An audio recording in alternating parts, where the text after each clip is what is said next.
I don't think I realized that a lot of people don't know that in order to test a dog for rabies, you've got to cut off their head. And this sounds horrific because frankly, it is horrific.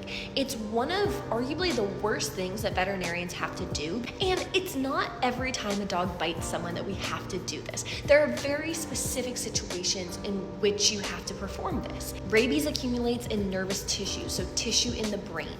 And in order to do this test, it's a direct fluorescent antibody test. Don't ask me the details, that is above my pay grade.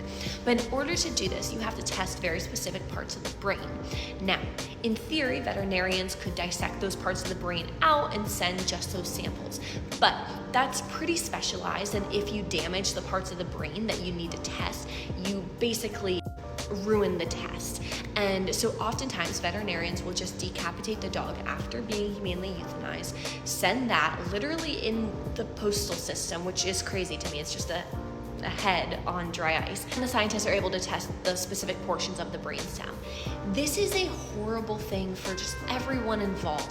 It is horrible for the veterinarians who have to decapitate the dog's head. It is horrible for veterinary staff who has to witness it. It's horrible for the dog who has to lose its life. And it's horrible if that dog has any, family who is affected by this situation. Rabies is a horrible, horrible disease. It's 100% fatal for dogs that get it, wildlife that gets it, humans that get it. And so it's something that has to be taken seriously.